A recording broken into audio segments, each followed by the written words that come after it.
Guys, आपको क्या लगता है कभी कभी कुछ लोग बिना किसी वजह के पागल जैसा क्यों बिहेव करने लगते हैं? और कई बार तो ये पागलपन इतना स्ट्रेंज होता है जिसका आंसर मेडिकल साइंस के पास भी नहीं होता है।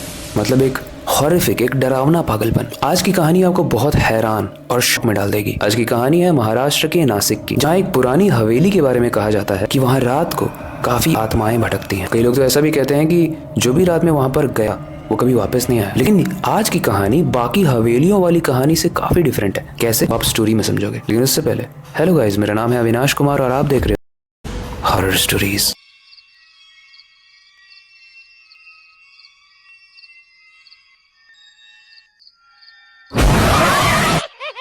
कैसी कहानी है प्रिया की। 22 साल की, अपने पेरेंट्स के साथ नासिक में रहती थी। प्रिया को एक्टिंग का शौक था और ऑडिशंस के चक्कर में अक्सर वो अपने पेरेंट्स से झूठ बोलकर बाहर निकल जाती थी। उसका सपना था कि वो बॉलीवुड की एक मशहूर हीरोइन बने, लेकिन उसका ये शौक उसके जीवन का सबसे बड़ा भूल साबित हुआ। कैसे, ध्यान से सुनना। एक रात जब सब घर में सो रहे थे, तभी प्रिया पर एक इंतजार, मिडनाइट ऑडिशन, अर्जेंट रिक्वायरमेंट। इसमें एक बहुत बड़ी लोकेशन का नाम लिखा था जिसकी अंदर की लोकेशन हिडन थी और उसमें लिखा था कि एग्जैक्ट लोकेशन तभी मिलेगी जब आप कैब के अंदर बैठकर स्क्रीनशॉट भेजोगे। प्रिया बहुत एक्साइटेड होती है, उसे लगता है कि शायद अपॉर्चुनिटी है और ऑडिशंस चलते भी रहते हैं रात दिन। तो प्रिया कैब बुक कर लेती है और जब उसके पेरेंट्स पूछते हैं कि कहाँ जा रही हो भाई इतनी रात को, तो वो बोलती है मैं अपने दोस्तों के साथ एक्चुअली ग्रुप स्टडी करने जा रही हूँ। कैब का ड्राइवर सिद्धार्थ एक पढ़ा लिखा आदमी था। वो सिर्फ शौक के लिए कैब चलाता था और जब सिद्धार्थ ने प्रिया को कैब से उस लोकेशन पर छोड़ा जो लोकेशन प्रिया के मोबाइल में आई थी, तो वो दिखता है ये एरिया काफी सुनसान और डरावना है। वहाँ कोई दुकान नहीं, कोई रौनक नहीं, बस अंधेरा और सन्नाटा। सिद्धार्थ को काफी अजीब लग रहा था, उसे सही नहीं लग रहा था। तो उसने प्रिया से कहा, मैम आप यहाँ पे अकेले क्यों आई हैं? ये जगह कुछ ठीक नहीं लग रही है। प्रिया ने इग्नोर किया और बोला, भाई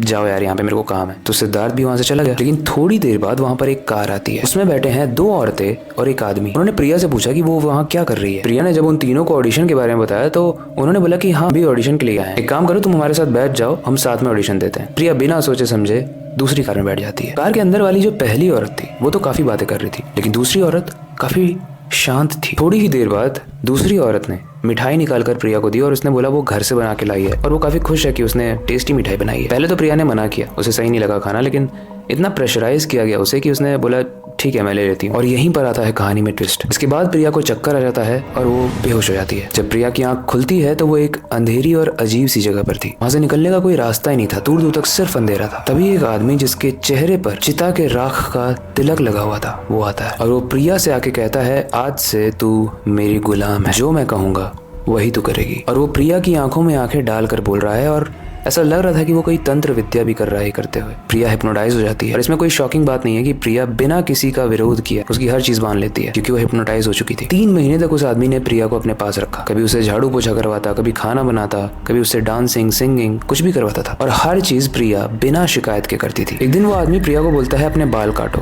और प्रिया अगेन बिना किसी शिकायत के अपने बाल काट देती है। वो बाल जो लड़कियों को बहुत पसंद होते हैं उनकी बहुत केयर करती है, लेकिन प्रिया ने एक बार भी नहीं सोचा। लेकिन कहानी अगली तब होने लगती है जब वो तांत्रिक प्रिया को बोलता है अपने कपड़े उतारो और प्रिया अगेन बिना सोचे कपड़े उतार देती है। वो तांत्रिक हर तरीके से प्रिया को इस्तेमाल करता है और इसका रीजन गाइस जानते हो क्या था? वो मिठाई जो उसने उस कैब में खाई थी। प्रिया 3 महीने तक उस भूतिया जैसे दिखने वाले घर में बंद थी, लेकिन जब सिद्धार्थ ने ये चीज पुलिस को बताई थी तो पुलिस तब से इन्वेस्टिगेशन कर रही थी और फाइनली पुलिस उसी लोकेशन पर पहुंचती है और जो देखती है वो देखने के बाद पुलिस के जमीन खिसक जाती है। वहाँ 4 से 5 लड़कियां जंजीरों में जकड़ी हुई थी, उनके बाल बिखरे हुए थे, शरीर बेजान और कमजोर था और उन्हीं में से एक लड़की थी प्रिया। पर जब पुलिस ने प्रिया को अपने माँ बाप के पास भेजा तो एकदम पहचान ही नहीं आ रही थी, एकदम डिफरेंट बन चुकी थी। उसकी आंखों में हैवानियत टाइप की थी, हर वक्त बेचैन रहना। और उसी रात जब उसके माँ बाप सो रहे थे तो प्रिया भाग कर किचन में गई और अपने ऊपर मिट्टी का तेल छिड़क दिया। बड़ी मुश्किल से बाकी लोगों ने उसे बचाया और हॉस्पिटल ले गए। डॉक्टर्स तो ये समझ ही नहीं पा रहे थे कि प्रिया इस तरीके का क्यों बिहेव कर रही है। तब उसके पेरेंट्स ने मजबूर होकर एक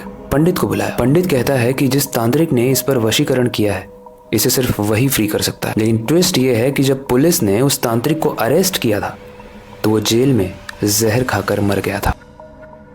और आज की कहानी यहीं पर खत्म होती है। इसके इंटरप्रिटेशंस बहुत हो सकते हैं।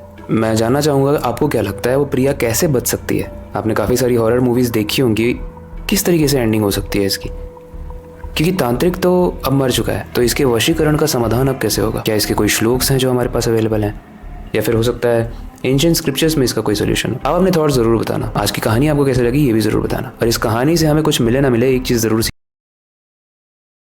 को मिलती है कि आपके पास कोई ऐसे मैसेजेस आते हैं तो ब्लाइंडली बस मत चले जाओ।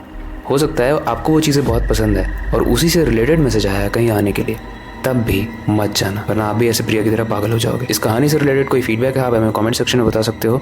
बाकी वक्त आ चुका है इस वीडियो को एंड करने का और नई वीडियो पर काम शुरू करने का। लेकिन जाने से पहले मैं बस एक ही चीज़ कहना चाहूँगा, अपनी क्यूरियोसिटी को डाई मत होने देना, नई चीज़ें सीखते रहना, अपने बेड के नीचे और खिड़की के बाहर ज़रूर देख लेना। मिलते हैं अगली वीडियो में।